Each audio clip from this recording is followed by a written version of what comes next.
Last week we talked about Sean Strickland, the UFC guy who smacked down that woke reporter in Canada who tried to throw some old tweets or whatever in his face. And instead, Sean Strickland stood by his past statements, doubled down on them in no uncertain terms. It was great to watch. Well, Dana White, who's the president of the UFC, of course, was next up to bat. And he was asked at a press conference a couple days ago by a different reporter about those comments. And he was asked about what sort of a leash he gives his fighters when it comes to their free speech.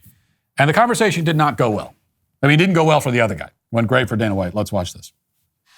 You obviously give a long leash to your fighters about, what they can say when they are up there with a UFC microphone and you are getting into territory of homophobia, transphobia. Like, is there... I don't give anybody a leash.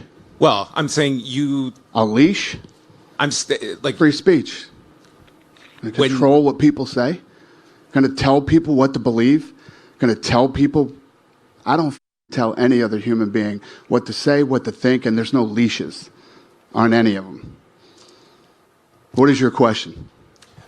I was asking that question. I'll move on, though. Yeah, probably a good idea. That's ridiculous to say I give somebody a leash. Free speech, brother. People can say whatever they want and they can believe whatever they want. I love the reporter's response. But Dana White says, I don't give anyone leashes. What's your question? I was asking that question, but I'll move on. You can't see him on the video, but you could tell his head's bowed. He's got his hands in his pockets. It's like, never mind. It was great. Fantastic response. Exactly the right approach.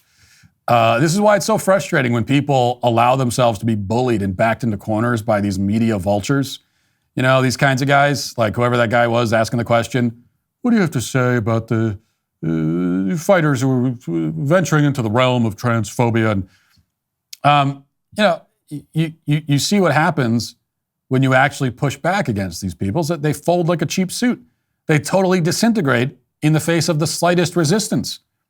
All these guys have glass jaws. They breathe in their direction and they will fall apart. Yet so often we see people cave, we see people surrender, we see people acquiesce. Anyway, during this Sanctity of Life month, we honor the 65 million babies whose lives have been tragically ended through abortion. Since the overturning of Roe, babies' lives are at an even greater risk. It's been reported that the abortion pill accounts for over 50% of all abortions, making this tragedy available 24/7. I was just kind of like, Lord, if this is, if this is the way, let me know. If this is not the way, give me a sign, before I walk through these doors. And as I was getting ready to walk up the steps and touch the doorknob, a guardian angel, and he just told me, he was like, baby, you don't have to go in there. And he was like, I know someone that can help you. Just to see the development of a baby that small, and I say baby because, he had little arms and legs, and it was actually a human, and to see that and to have that physical and that contact once you look at that, I think it just pulls on your heart a little. Preborn needs our help. For just $28, the cost of a dinner, you can sponsor an ultrasound to introduce a mother to her baby for the first time. 100% of your donation will go towards saving babies. To donate, dial pound 250 and say the keyword baby. That's pound 250, baby, or donate securely at preborn.com/Matt. That's preborn.com/Matt. Like, play out the same scenario, but instead of the UFC, let's say that it's the MLB. Okay, it's Major League Baseball. And some baseball player had dared to criticize the hallowed, sacred LGBTQ community in the past, and the reporter found the tweet and asked him about it. First, we know that the player would break down in tears right there. He'd have a whole stuttering, stammering speech, apologizing and saying, "Well, I've grown as a person, and I've realized that the LGBTQ community is amazing and beautiful, and right about everything, and diversity is so important, and equity is, and we hear all that. And then when the commissioner of the league is asked about it, we get the disavowal and the denunciation.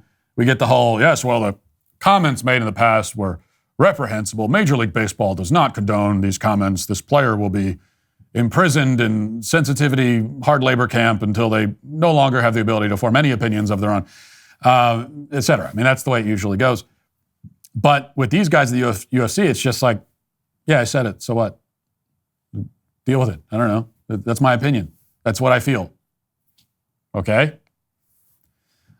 which I really appreciate. In fact, this has been a great weekend for non-wokeness in sports, and I think it's important to recognize that and celebrate it, since we spend so much time, and I know that I have, complaining about the reverse. We complain about wokeness in sports.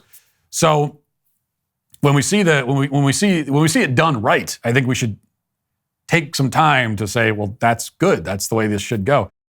Hey, YouTube, thanks for listening to the show. If you'd like access to my full show with no ads, you should go to dailywire.com and use promo code Walsh to get 2 months free on all annual plans. See you there.